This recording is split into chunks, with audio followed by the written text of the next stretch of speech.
بنورنا الدنيا وننشر في الفضاء أملا ونعلي عزم همتنا فمن طلب العلا وصل. بسم الله الرحمن الرحيم. الحمد لله رب العالمين والعاقبة للمتقين والصلاة والسلام على سيد الأنبياء والمرسلين سيدنا وحبيبنا وحبيب رب العالمين محمد وعلى آله وأصحابه ومن هدى بهديه إلى يوم الدين. باب السبق بین الخیل. یہ باب گھوڑوں کے درمیان مسابقت کے بیان میں، کمپٹیشن کے بیان میں.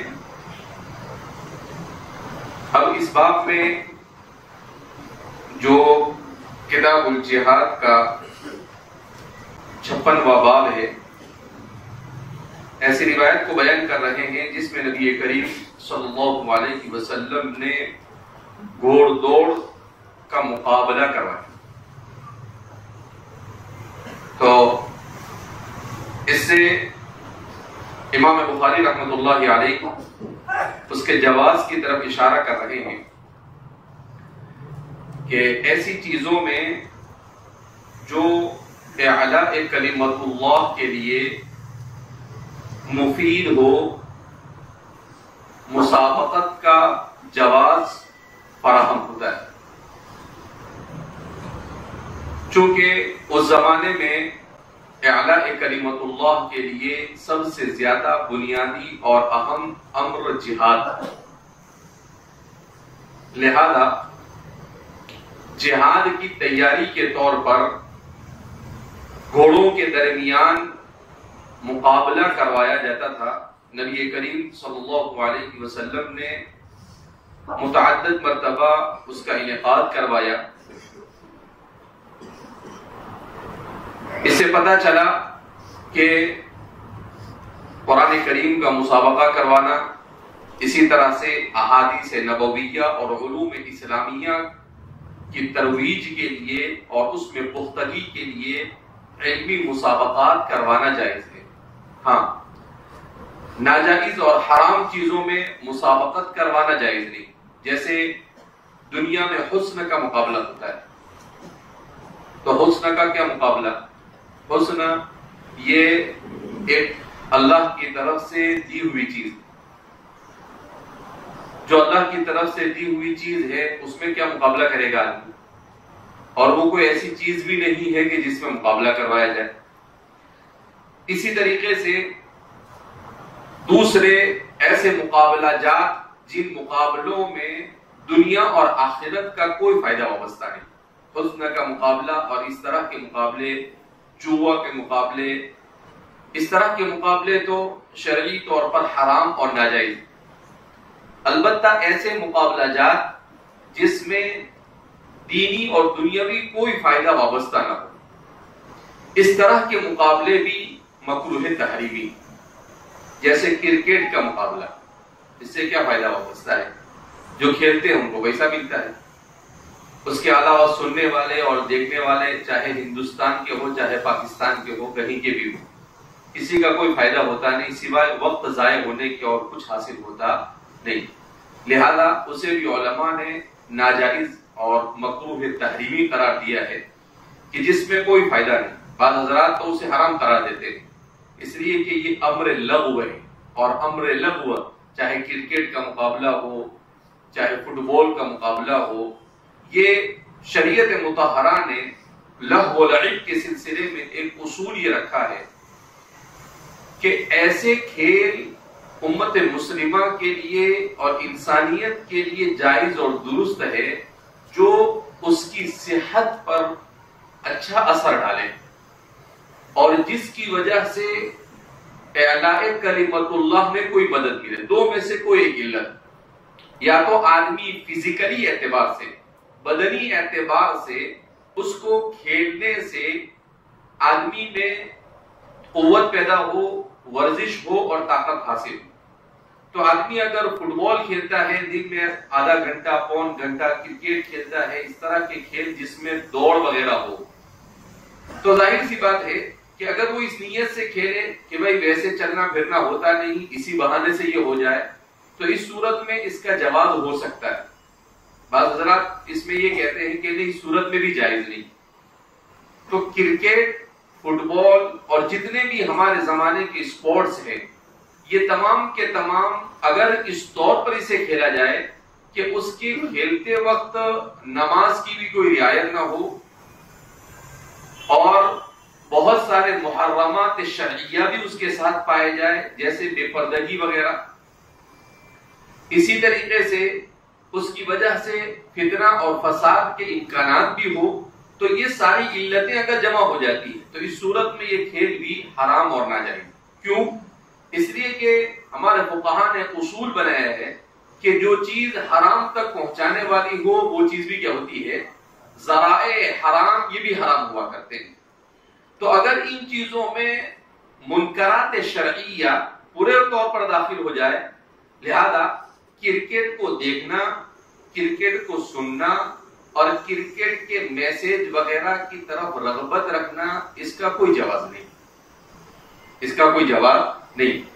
ہاں ان چیزوں کو آدمی کھیلے اور وہ اس غرض سے اور پورے دینی تمام آداب کی رعایت کرتے ہوئے اور اس میں دوڑنے اور اس طرح کی چیزیں پائی جائے تو اس صورت میں جائے. جیسا کہ نبی کریم صلی اللہ علیہ وسلم کبھی صحابہ میں دوڑ کا مقابلہ رکھواتے تھے. ہمارے فقہاء اور محدثین اور علماء کے یہاں پر اس کو الفروسیہ کہتے ہیں، گھوڑ دوڑ کا مقابلہ، آدمی کے اپنے دوڑنے کا مقابلہ. تو اس طرح کی چیزیں جس سے آدمی کو تقویت اور قوت ملے. اب کرکٹ بھی اگر اس غرض سے کھیلے وہ کہ اس کا مقصد فزیکلی طور پر، بدنی طور پر، ورزش اور ریاضت کے طور پر نہ ہو، صرف اس لیے ہو کہ اس میں مزہ آئے اور اس میں ہار جیت کی چیزیں پائی جائے، تو اس صورت میں اس غرض سے کھیلنا بھی جائز ہے. اسی لیے کرکٹ چونکہ ہمارے بر صغیر میں لوگوں کے سروں پر خوب سوار ہے، اس وجہ سے عام طور پر ہمارے فقہاء اس کے عدم جواز کے قائل ہیں کہ ان کو ذرا بھی کوئی ایسا شہ دو گے کہ بھئی اس طرح سے کرو تو جائز، اس طرح سے کرو تو ناجائز، تو یہ خواہ کچھ بھی طرح سے کھینچ تان کے کیا کریں گے، اس کو زیادہ رواج دیں گے. لہذا اس بنا پر وہ ایسا کہتے ہیں کہ بھئی نہ رہے بانس نہ بجے بانسری. اس لیے وہ کہتے ہیں کہ بھئی اس کو ان کو ایسا بول دو کہ بھئی یہ جائز ہی نہیں. کیوں؟ اس لیے کہ احناف کے یہاں پر اصول ہے سدا للباب کہ بعض مرتبہ کچھ چیزیں یہ جائز ہوتی ہے، مباح ہوتی ہے، مگر سد باب کی غرض سے بھی اسے کیا قرار دے دیا جاتا ہے؟ ناجائز قرار دے دیا جاتا ہے. کہ اگر اس کا دروازہ کھولا جائے تو آدمی مزید ناجائز چیزوں کی طرف وہ کیا ہو جاتا ہے؟ چلا جاتا ہے. تو اس غرض سے ہمارے بہت سارے لوگوں نے مطلق طور پر اسے ناجائز قرار دیا ہے. بہرحال اس باب میں مصنف گھوڑوں کے درمیان مقابلے کی روایت کو ذکر کر رہے ہیں امام بخاری رحمۃ اللہ علیہ. وبه قال حدثنا قبيصة قال حدثنا سفيان وعن عبيد الله عن نافع عن ابن عمر رضي الله عنهما وعنهم اجمعين قال اجر النبي صلى الله عليه وسلم من ضمر من الخيل من الحفياء الى ثنية الوداع واجرى ما لم يضمر من الثنية الى مسجد بني زريق. قال ابن عمر وكنت في من اجرى. وقال عبد الله حدثنا سفيان قال حدثني عبيد الله قال سفيان بين حفياء الى الثنية 5 أو أميال أو 6 وبين الثنية إلى مسجد بني زريق ميل. امام بخاری اپنے استاد قبیصہ سے روایت نقل کرتے ہیں. قبیصہ سے مراد یہاں پر قبیصہ ابن عقبہ، اور وہ روایت کرتے ہیں سفیان سے مراد سفیان ثوری ہے، اور وہ روایت کرتے ہیں عبید اللہ ابن عمر العمری سے، اور وہ روایت کرتے ہیں نافع مولا ابن عمر سے. امام نافع یہ حضرات تابعین میں بہت بلند مقام کے حامل ہے، مدینہ منورہ کے مشہور محدثین اور فقہاء میں ان کا شمار ہوتا ہے. یہ حضرت عبداللہ ابن عمر رضی اللہ تعالیٰ عنہ کے آزاد کردہ غلام تھے اور آپ کے تلامذہ میں سب سے ممتاز تھے. ان کو علوم عبداللہ ابن عمر کا سب سے بڑا ترجمان اور امین مانا جاتا تھا. امام مالک کے اجل اساتذہ میں سے ہیں، اسی لیے بعض حضرات نے کہا کہ علی الاطلاق جس روایت میں عن مالک عن نافع عن ابن عمر ہو وہ اعلی الاسانید ہے اور افضل الاسانید ہے. حدیث کے باب میں سب سے افضل ترین سند وہ ہوتی ہے جس میں امام مالک نافع سے اور نافع عبداللہ ابن عمر سے روایت کریں. مختلف حیثیتوں سے مختلف روایتوں کو افضل اور اہم اسانید قرار دیا جاتا ہے، ان میں سے اس کا بھی شمار ہوتا ہے. عن ابن عمر وہ روایت کرتے ہیں سیدنا حضرت عبداللہ ابن عمر رضی اللہ تعالیٰ عنہ سے، قال فرماتے ہیں اجر النبی صلی اللہ علیہ وسلم ما ضمر من الخیل، کہ نبی کریم صلی اللہ علیہ وسلم نے ان گھوڑوں کے درمیان مقابلہ کروایا جن گھوڑوں میں تضمیر کی گئی تھی. کیا مطلب التضمیر کا؟ دیکھو ضمارہ کے اصل معنی تو عربی زبان کے اندر میں آتے ہیں چھپنا، مگر تضمیر یہ بنا ہے اضمار سے. گھوڑے کی تضمیر کی جاتی تھی اس طور پر کہ اسے ایک مخصوص مدت تک کے لیے کھانے کی چیز کم دی جاتی تھی، اور اس کا مقصد یہ ہوتا تھا تاکہ اسے خوب پسینہ نکلے اور اس کا پسینہ سوکھ جائے اور اس کی وجہ سے اس کے بدن میں جو چربی ہے وہ چربی پگھل جائے. جب بدن میں چربی کم ہو جاتی ہے اور اس کا تو بدن میں چربی کے کم ہونے سے اس کا وزن کم ہوتا ہے، اور وزن کے کم ہونے سے وہ تیز دوڑنے پر قادر ہوتا ہے.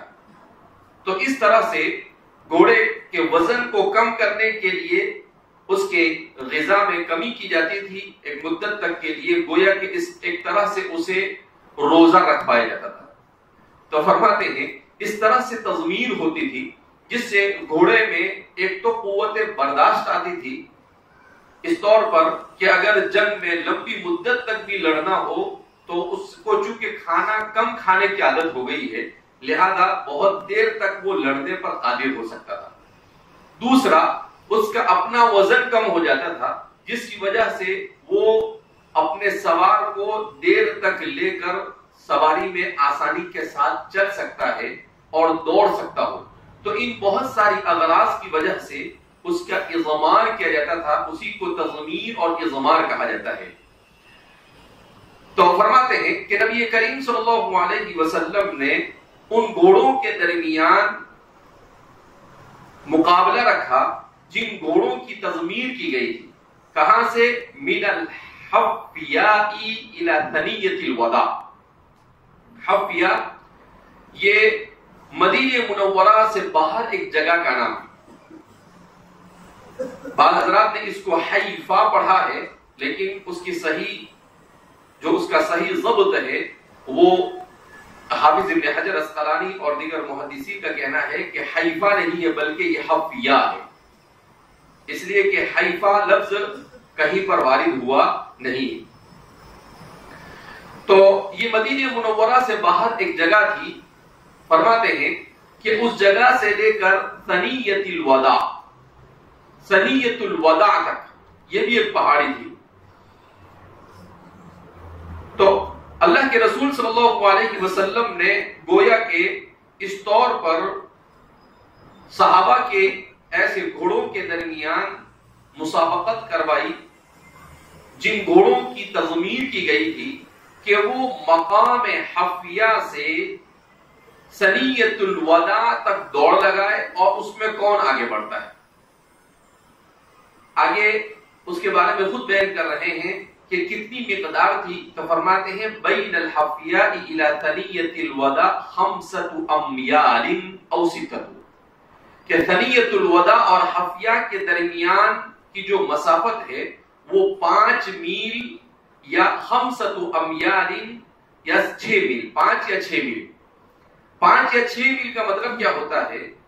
1 میل جو ہوتا ہے جیسا کہ آپ نے عام طور پر سفر کے باب میں پڑھا 48 میل ہوتا ہے جمہور کے مطابق 77.5 کلو. تو اس طرح سے 1 میل جو ہوتا ہے وہ 1.5 سے 2.25 کلومیٹر کے درمیان ہوتا ہے. 1.5 سے پونے 2 کلومیٹر کے تقریباً پونے 2 کلومیٹر. تو اگر ہم اس کو سمجھتے ہیں کہ 5 میل تو اس کا مطلب یہ ہے کہ تقریباً 8 کلومیٹر، اور اگر 6 میل تو تقریباً 9 کلومیٹر، 8.5 سے 9 کلومیٹر. آپ صلی اللہ علیہ وسلم نے گھوڑوں کے درمیان، اضمان کیے ہوئے گھوڑوں کے درمیان ریس لگوائی. وَأَجْرَى مَا لَمْ يُضَمَّرْ مِنَ الثَّنِيَّةِ إِلَى مَسْجِدِ بَنِي زُرَيْقٍ، اور آپ صلی اللہ علیہ وسلم نے غیر تضمیر شدہ گھوڑوں کے درمیان بھی مسابقت کروایا، مقابلہ کروایا.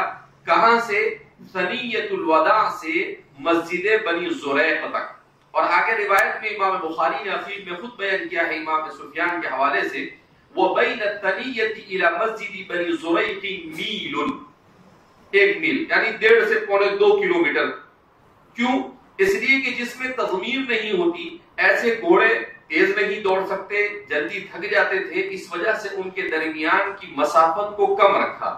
اور جن گھوڑوں کے درمیان مسابقہ کروایا تضمیر شدہ، چونکہ ان کے اندر استطاعت زیادہ ہوتی ہے، طاقت زیادہ ہوتی ہے، تحمل زیادہ ہوتا ہے، تو یہ اللہ کے رسول صلی اللہ علیہ وسلم کی قائدانہ فراست تھی کہ آپ انسان کے لیے تو رحمت للعالمین تھے ہی، مگر جانوروں کے لیے بھی رحمت للعالمین تھے، کہ آپ صلی اللہ علیہ وسلم نے ایک چھوٹے سے امر میں یعنی گھوڑوں کے درمیان مسابقے میں بھی اس بات کا خیال رکھا کہ گھوڑا کتنا برداشت کر سکتا ہے اور کہاں تک دوڑنا اس کے تحمل میں ہے. اسی کے درمیان آپ صلی اللہ علیہ وسلم نے اسی کے مطابق دوڑ کروائی. اس سے معلوم ہوا کہ چاہے انسانوں کے درمیان چاہے جانوروں کے درمیان جب کوئی مقابلہ رکھوایا جائے تو اس مقابلے کو اس طور پر رکھوایا جائے کہ وہ اس کے تحمل اور برداشت کے اندر ہو.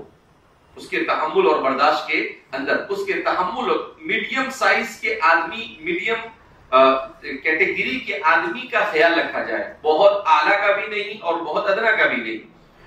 بہرحال تو فرماتے ہیں کہ وَأَجْرَى مَا لَمْ يُضَمَّرْ مِنَ الثَّنِيَّةِ إِلَى مَسْجِدِ بَنِي زُرَيْقٍ. قال ابن عمر، سیدنا حضرت عبداللہ ابن عمر رضی اللہ تعالیٰ عنہ فرماتے ہیں وَكُنْتُ فِي مَنْ أَجْرَى، اور میں بھی ان لوگوں میں تھا جو لوگ اس میں شریک تھے، یعنی میں بھی اس گھوڑ دوڑ کی مسابقت میں اور اس مقابلے میں کیا ہوا؟ شریک ہوا. وقال عبداللہ، اور عبداللہ فرماتے ہیں، عبداللہ سے مراد عبداللہ ابن الولید العدنی، عبداللہ ابن ولید العدنی فرماتے ہیں حدثنا سفیان، کہ ہمیں سفیان ثوری نے کہا، قال حدثنی عبید اللہ، وہ فرماتے ہیں کہ مجھے بیان کیا عبید اللہ ابن عمر العمری نے. قال سفیان ثوری اپنی اسی سابق سند کے ساتھ فرماتے ہیں کہ مقدار کیا تھی؟ کہ بین الحفیاء الى الثنیۃ 5 امیال او 6، کہ حفیاء اور ثنیۃ الوداع کے درمیان کی جو مسافت تھی وہ 5 میل یا 6 میل. وبین الثنیۃ الى مسجد بنی زریق میل، اور ثنیۃ الوداع اور مسجد بنی زریق کے درمیان جو مسافت تھی وہ 1 میل تھی. باب اضمار الخیل للسبق، یہ باب گھوڑے کی تضمیر کے بیان میں گھوڑ دوڑ کے مقابلے کی تیاری کے لیے، یعنی اس باب کو بیان کر رہے ہیں کہ تضمیر اس لیے بھی آدمی کروا سکتا ہے کہ وہ گھوڑ دوڑ میں شریک ہونا چاہے. تو اصل مقصود گھوڑ دوڑ میں شرکت نہیں ہوتی ہے. ہمارے زمانے میں جو مقابلے ہوتے ہیں اس میں صرف وہی مقصود ہوتا ہے، مگر وہاں پر اصل مقصود کیا ہوتا تھا؟ گھوڑ دوڑ کا مقابلہ یہ ایک ذریعہ ہوتا تھا. اصل مقصد یہ ہوتا تھا کہ جہاد کے لیے اسے کیا کیا جاتا تھا؟ تیار کیا جاتا تھا. وبه قال حدثنا احمد بن يونس قال حدثنا الليث عن نافع عن عبد الله رضي الله عنه وعنه اجمعين ان النبي صلى الله عليه وسلم سابق بين الخيل التي لم تضمر وكان امدها بين من الثنية الى مسجد بني زريق، وان عبد الله بن عمر رضي الله عنهما كان في من سابق بها. قال ابو عبد الله امدا غاية افطال عليهم الامد. امام بخاری اپنے شیخ احمد ابن یونس الیربوعی الکوفی سے روایت کرتے ہیں، وہ روایت کرتے ہیں لیث ابن سعد سے، اور وہ روایت کرتے ہیں نافع مولا ابن عمر سے اور وہ عن عبداللہ حضرت عبداللہ ابن عمر رضی اللہ تعالیٰ عنہ سے کہ نبی کریم صلی اللہ علیہ وسلم نے جن گھوڑوں کے درمیان تضمیر نہیں تھی ان کے درمیان مسابقت کروائی، آپ نے مقابلہ کروایا. وَكَانَ أَمَدُهَا مِنَ الثَّنِيَّةِ إِلَى مَسْجِدِ بَنِي زُرَيْقٍ، اور اس کی مقدار، اس کا منتہا یعنی جہاں پر وہ کہاں سے کہاں تک ہوا اس کی مسافت فرماتے ہیں اس کی مسافت ثنیۃ الوداع سے مسجد بنی زریق تک تھی. وعن عبد الله بن عمر، اور حضرت عبداللہ بن عمر كان في من سابق بها، وہ بھی ان لوگوں میں شریک تھے جو اس مقابلے میں جنہوں نے اس مقابلے میں شرکت کی. قال ابو عبداللہ، امام بخاری ابو عبداللہ فرماتے ہیں آمدن کا مطلب کیا ہے؟ غایتن. کیوں؟ کہا کہ قرآن کریم نے اس کا استعمال کیا فطال علیہم الامد، کیا ان کے اوپر مدت دراز ہو گئی. تو فرماتے ہیں کہ اس سے پتہ چلا کہ امد سے مراد یہاں پر غایت یعنی کہاں سے کہاں تک، کہاں سے شروع ہوا اور کہاں پر، اصل تو کہاں ختم ہوا وہی بتانا تھا، لیکن اگر کہاں سے شروع ہوا وہ نہ بتایا جائے تو اس صورت میں اس کی مقدار کا صحیح علم نہیں ہو سکتا تھا. لہذا اس بنا پر بیان کیا کہ غایت اگرچہ مراد ہے مگر یہاں پر مکمل مسافت کو بیان کیا گیا تاکہ پوری کی پوری مقدار کا کیا ہو سکے، علم ہو سکے. مستقل طور پر اللہ کے رسول صلی اللہ علیہ وسلم کی اس طرح کی روایتوں کو دیکھتے ہوئے لوگوں نے کتابیں لکھی ہیں. امام ابن القیم الجوزی نے کتاب لکھی ہے الفروسیۃ فی الاسلام، زیادہ نہیں صرف 600 صفحے، اور اس روایت میں اللہ کے رسول صلی اللہ علیہ وسلم نے گھوڑوں کے درمیان مقابلہ کروایا، کتنی مرتبہ کروایا، کہاں کہاں پر کروایا، کون کون لوگ اس میں شریک ہوئے، اس طرح کی روایتوں کو جمع کیا. حضور نے دوڑ کا مقابلہ کروایا، حضور نے کشتی کا مقابلہ کروایا، رسول اللہ صلی اللہ علیہ وسلم نے اسی طریقے سے تیرنے کا مقابلہ کروایا. تو ایسے جتنے بھی روایتیں آپ کو مل سکتی تھی ان تمام کے تمام روایتوں کو اس میں کیا کیا ہے، جمع کیا ہے، اور اس طرح سے ثابت کیا ہے کہ آدمی کو فزیکلی طور پر، بدنی طور پر اسلام اچھی طرح سے فٹ رہنے کی تعلیم دیتا ہے. آپ صلی اللہ علیہ وسلم کا مقصد ان تمام کے تمام مقابلوں سے یہی تھا کہ مسلمان فزیکلی اعتبار سے، بدنی اعتبار سے بھی کیا ہونا چاہیے، مضبوط ہونا چاہیے. اسی لیے روایت میں حضور نے فرمایا کہ المؤمن القوی خیر من المؤمن الضعیف. لہذا اس بنا پر اگر آپ کو کراٹے وغیرہ سکھایا جاتا ہے تو اسے بوجھ نہیں سمجھنا چاہیے، بلکہ اسے کیا کرنا چاہیے، شوق سے کرنا چاہیے. اور کیوں؟ اس لیے کہ یہ سب چیزوں کی آج ضرورت ہے. آدمی بدنی اعتبار سے مضبوط ہونا چاہیے، کیونکہ اگر آدمی بدنی اعتبار سے مضبوط نہیں ہے، کبھی بھاگنے کی ضرورت پیش آئی اسلام کے خاطر، اپنی جان کے خاطر، کسی اور غرض سے، کبھی مقابلے کی ضرورت پیش آئی تو آدمی کیسے مقابلہ کرے گا؟ کوئی چیز انسان کو بول کر تھوڑی آتی ہے، تو سوچتا ہے کہ جب آئے گا جب تیاری کر لیں گے، تو جب وقت ہوگا تو تیاری کرے گا. آدمی پہلے سے تیار ہونا چاہیے کہ وہ کبھی دوڑنے کا موقع ہو تو پہلے سے اس طور پر تیار ہو کہ ابھی آپ کی عمر ہے کہ ابھی سے آپ اپنے آپ کو تیار کریں. تو ظاہر سی بات ہے آپ کے لیے ابھی ہم حج میں گئے تو ایک دن ہم کو 26 کلومیٹر چلنا پڑا. کتنا چلنا پڑا؟ اسی لیے تو حضور نے فرمایا کہ الحج والجہاد. اب چونکہ میں روزانہ فجر بعد 4 کلومیٹر چلنے کے لیے جاتا ہوں تو یہ عادت تھی، تو وہ 26 کلو میرے لیے کیا ہو گیا، آسان ہو. اگر مجھے چلنے کی عادت نہ ہوتی تو میرے لیے مشکل تھا چلنا. تو اس سے کیا معلوم ہوا کہ آدمی کو تیار رہنا چاہیے. کبھی کبھی حج اور اس طرح کی عبادتوں کو انجام دینے کے لیے بھی انسان کو ان چیزوں کی ضرورت پڑتی ہے. ضروری نہیں ہے کہ صرف اسی کے لیے، بلکہ کبھی کبھی بھی انسان کو ضرورت پڑ سکتی ہے. اس لیے آدمی کو ان سب چیزوں کے اندر میں شریک ہونا چاہیے. بہرحال اسلام انسان کی تمام کے تمام دنیاوی ضرورتوں کی فطری ضرورت اور انسان کی مادی ضرورت، فطری ضرورت، روحانی ضرورت، انسان کی اخلاقی ضرورت، جتنی قسم کی ضرورتیں ہو سکتی ہے دنیا میں ایک واحد اسلام ایسا مذہب ہے جو انسان کی تمام ضرورتوں کے متعلق چھوٹی سے چھوٹی اور بڑی سے بڑی رہنمائی کی ضرورت ہے پورے توازن اور اعتدال کے ساتھ کرتا ہے. یہ خصوصیت دنیا کے مذاہب میں اسلام کے علاوہ آپ کو کسی کے پاس نہیں ملے گی کہ اسلام چھوٹی چھوٹی چیزوں میں کھانے کے آداب سکھاتا ہے. کھانے کے بعد اب ہمارا مسلمان اس کو جانتا نہیں، کرتا نہیں ہے.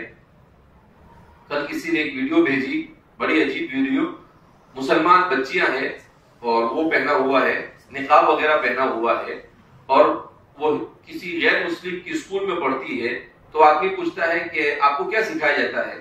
تو وہ دونوں بچیاں اس کو پورا ہندو مذہب میں اوم کے ذریعے سے کھانے کے لیے کیا پڑھا جاتا ہے وہ پورا منتر پڑھ کے سناتی ہے، اور مسلمان بچی ہے۔ میں نے کہا کہ اسلام نے تو صرف بسم اللہ والا برکت اللہ کہا، اتنا نہیں پڑھتے، اور وہ 1-1.5 منٹ کا، یعنی عجیب و غریب وہ بھی، اور وہ بچیاں مسلمان ہیں اور یاد کہا، کیوں کہا کہ ہم جس اسکول میں جاتے ہیں وہاں پر ہم کو کیا کیا جاتا ہے، یاد کروایا جاتا ہے۔ تو ہمارے والدین کتنے مغفل ہیں کہ اپنے گھر میں بھی تربیت نہیں کرتے اور یہ بھی نہیں دیکھتے کہ ہمارے بچے جہاں پر جا رہے ہیں ان کو کیا شرکیہ چیزیں کیا کی جا رہی ہے، سکھائی جا رہی ہے۔ اسی لیے اس وقت امت کو مدارس کے ساتھ ساتھ مسلمانوں کے اپنے اسکولوں کی بھی کیا ہے، ضرورت ہے، تاکہ ان اسکولوں میں ہماری اس موجودہ اور آئندہ نسل کے ایمان کی کیا کی جائے، حفاظت کی جائے۔ اور اس کے لیے ہم علماء کو ہی کیا کرنا پڑے گا، آگے آنا پڑے گا۔ جو لوگ اسلامی اسکول کے نام سے چلاتے وہ کچھ کرتے نہیں، تو ہم کو معلوم ہونا چاہیے کہ ہم اگر کسی اسکول میں پڑھانے کے لیے جاتے ہیں، کسی مدرسے میں پڑھاتے ہیں، تو اگر وہاں پر مسلمان کون کون سی اسکولیں چلاتے ہیں، ان اسکولوں میں کیا ہوتا ہے، مسلمان بچے ہماری اسکولوں کے علاوہ دوسری اسکولوں میں جاتے ہیں، وہاں ان بچوں کو اسمبلی میں کیا پڑھایا جاتا ہے، اسکول میں کیا سکھایا جاتا ہے، تو یہ ساری چیزیں، اس کا علم ایک عالم کے لیے جس علاقے میں بھی کام کرے کیا ہے، ضروری، تاکہ اگر ہمارے بچوں کو ایسی چیز سکھائی جا رہی ہے تو ہم اپنے بچوں کو بتائیں، مکتب کا استاد ہے وہ بتائے کہ بھائی بیٹا اگر اسکول میں آپ کو یہ چیزیں پڑھائی جا رہی ہے تو یہ غلط ہے، اسلام یہ سکھاتا ہے، اسلام نے اس کا جواز نہیں ہے کہ آپ اوم اور اس کے نام سے چیزوں کے ذریعے سے اپنی چیزوں کو کیا کریں۔ اس طرح سے تو آدمی کیا ہو جاتا ہے، آہستہ آہستہ دین سے کیا ہو جاتا ہے، دور ہو جاتا ہے۔ کہنے کو چھوٹی سی چیز ہے، مگر آج یہ سیکھا کل کچھ اور سیکھے گا، اور ایسا کرتے کرتے دین سے کیا ہو جائیں گے، خارج ہو جائیں گے۔ تو ارتداد کا فتنہ اس موجودہ حالات میں جس تیزی کے ساتھ پھیل رہا ہے، ان حالات میں اسلام کی مکمل تعلیمات کو حاصل کر کر امت کے ہر میدان میں رہبری کرنا، یہ علماء کا دینی، ملی، اخلاقی فریضہ ہے۔ بہرحال تو کیا فرماتے ہیں، باب غایت السبق للخیل المضمرۃ، خیل مضمرہ تضمیر کیے ہوئے گھوڑوں کے درمیان مسابقت کی غرض و غایت، اس کی غایت یعنی کہاں تک اللہ کے رسول صلی اللہ علیہ وسلم نے کروایا۔ وبه قال حدثنا عبد الله بن محمد، عبد الله بن محمد المسندی، قال حدثنا معاویہ بن عمر الازدی، قال حدثنا ابو اسحاق ابراہیم بن محمد بن الحارث الفزاری، عن موسى بن عقبہ، موسیٰ ابن عقبہ الاسدی، عن نافع، عبداللہ بن عمر کے آزاد کردہ غلام مولا ابن عمر، عن ابن عمر، اور وہ روایت کرتے ہیں سیدنا عبداللہ بن عمر رضی اللہ تعالیٰ عنہ سے قال، فرماتے ہیں سابق رسول اللہ صلی اللہ علیہ وسلم بین الخیل التي قد اضمرت فارسلها من الحفیاء وكان امدها ثنیۃ الوداع، کہ نبی کریم صلی اللہ علیہ وسلم نے تضمیر کیے ہوئے گھوڑوں کے درمیان مقابلہ کروایا تو آپ نے انہیں حفیہ بھیجا اور ثنیۃ الوداع تک انہیں دوڑ لگانی تھی۔ فقلت لموسیٰ، تو فرماتے ہیں میں نے موسیٰ سے کہا، وَكَمْ بَيْنَ ذَلِكَ، کہ ان کے درمیان کتنی مسافت تھی؟ قَالَ سِتَّةُ أَمْيَالٍ أَوْ سَبْعَةٍ، تو انہوں نے کہا کہ 7 میل یا 10 میل، 6 میل یا 7 میل۔ وَسَبَقَ بَيْنَ الْخَيْلِ الَّتِي لَمْ تُضَمَّرْ، اور ان گھوڑوں کے درمیان بھی مسابقت کروائی جن کے درمیان تضمیر نہیں تھی۔ فَأَرْسَلَهَا مِنْ ثَنِيَّةِ الْوَدَاعِ، اسے ثنیۃ الوداع تک، وَكَانَ أَمَدُهَا مَسْجِدُ بنی زُرَیق، اور اس کے غایت اور اس کا منتہا اور اینڈ مسجد بنی زریق تھی۔ قلت فکم بین ذلک، تو میں نے کہا کہ ان کے درمیان کتنی مسافت؟ قال میل نحوه، کہا 1 میل یا اس سے کچھ کم زیادہ۔ وکان ابن عمر ممن سبق فيها، اور حضرت عبداللہ ابن عمر ان لوگوں میں سے ہیں جنہوں نے اس میں شرکت کی۔ ایک ہی طرح کی روایت کو مختلف ابواب کے ذریعے سے قائم کر کر ہی بتا رہے ہیں کہ مسابقت کروائے تو مسابقت کے لیے اس کا کوئی اینڈ اور کہاں تک کے مسابقہ ہوگا، کہاں تک کے مقابلہ ہوگا، وہ بھی متعین کرنا ضروری۔ کیوں؟ اس لیے کہ وہ متعین نہیں تو مقابلہ ہی کہاں۔